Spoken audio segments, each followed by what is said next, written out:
And I now give the floor to the representative of the Russian Federation.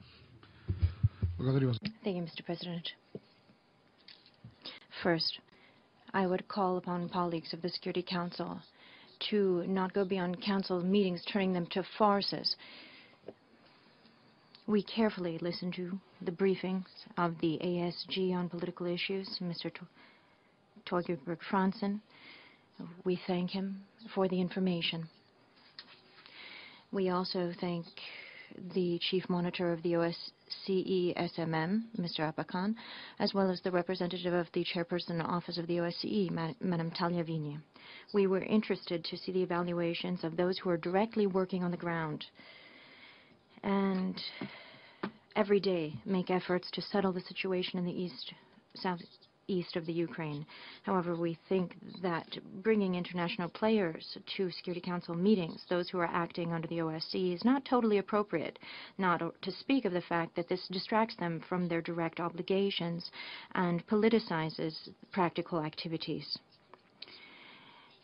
The goal of their invitation was actually this, is confirmed by what we heard in statements today by a number of council members who used our platform and OSCE representatives, not for constructively seeking a solution to an internal Ukrainian crisis, but for yet another foray into propaganda with new flourishes.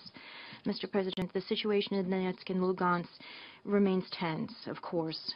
The ceasefire regime is not fully being complied with. The withdrawal of heavy weaponry and equipment hasn't begun. On the contrary, over the past period, the ceasefire is actually turning into a concentration of Ukrainian forces on all lines of the front. And indeed, this concentration of Ukrainian forces is going on very near the cities of Donbass, where the rebels are forced to protect.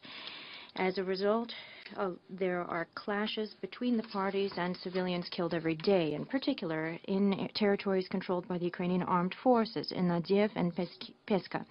There are systematic shellings near the airport of Donetsk, that is the residential areas of the city, on 6 November. From this region, from the northwest, a mine was launched, and this is confirmed by OSCE monitors, and it fell to a soccer field of a school there, where 2 children were killed and 3 wounded. The shelling with cluster munitions from the very same position in October led to deaths amongst staff of the ICRC. Now, in the Russian language, there's only one truth. It doesn't occur in the plural form. However, lies do. And given this ignoring of the truth, it's actually logical that rebels would seek to strengthen their positions in areas which are constantly under attack from armed forces. It would seem that there's such a fear of rebels in Kiev that to justify their misfortunes and the massive sending to the front of people and equipment, we're hearing declarations about Russians sending weapons and members of the regular army. Now, we're also hearing broad declarations from NATO regarding the sending of convoys and Russian fighters from Russia, but that isn't actually reflecting the situation on the ground. These are empty statements and the usual propagandistic falsifications, in particular in the current conditions. The Russian-Ukrainian border is subject of particular careful attention and monitoring, and is easily monitored from space, amongst other things. Unfortunately, we have to recognize that we're discouraged by the full lack of a response from the OSCE mission, or the movement and strengthening of positions of the Ukrainian armed forces and other subunits who have their own fathers, or rather daddies, as a colleague stated in this room. It's not clear to whom they are accountable. But on 9 November in Karlova, heavy artillery and tanks entered. 8 November in Lugansk, there was a Grad hurricane system, Scud system, all of these entered. In the Krasnoitalovka in Lugansk, again, a group of 500 Ukrainian armed forces entered on 7 November from the eastern area of Garlovka. 32 tanks entered. In Artyomsk, 13 tanks. 15 auto anti-aircraft Shilkas, 17 tactical systems, Tochka-U, 6 reactive systems of volley fire, again Grad systems. In 6 November, in the area of Donetsk, in Usnavataya, a tank convoy entered. Why are these things being covered up or not talked about? It has to be clear that there's a lack of information on this in the OSCE report, and thus a reverse or provocative picture of the situation has arisen, and we hope this will be rectified. Sir, we believe there's a need for full and careful compliance by sides of the conflict to the Minsk Agreement. Critical issues is stating a genuine ceasefire, which would be responsibly complied with by both sides.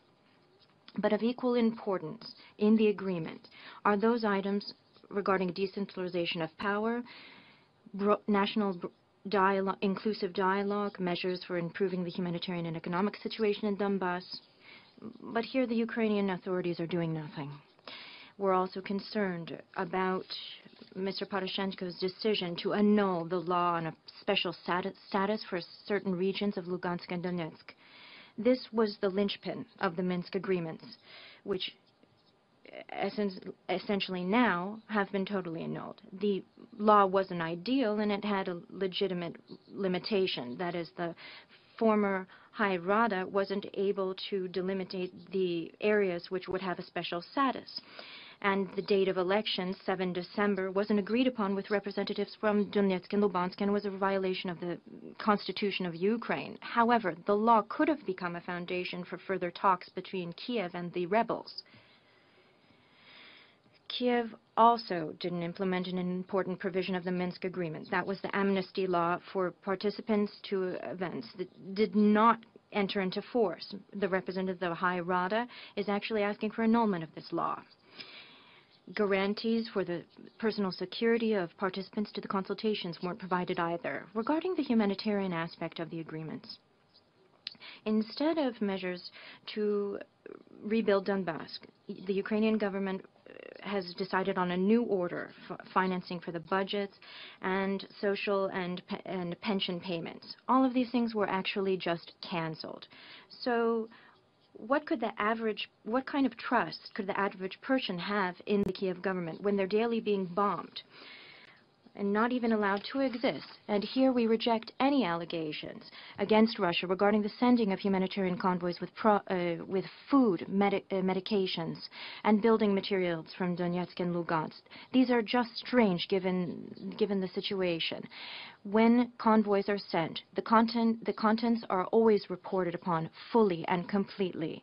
And unfortunately, the people in these regions depend on the convoys, and the people in these regions don't seem to be of concern for the government at all. Now, regarding 2 November's elections in Donetsk and Lugansk, a number of delegations have expressed strange emotions about these elections as if they weren't democratic. But I'd like to underscore the following. The Russian Federation respects the demonstration of will of the people of the Southeast. The elections were organized, and there was a high turnout. And what's most important is that the representatives received a mandate for resolving practical tasks in reinstating regular life in those areas.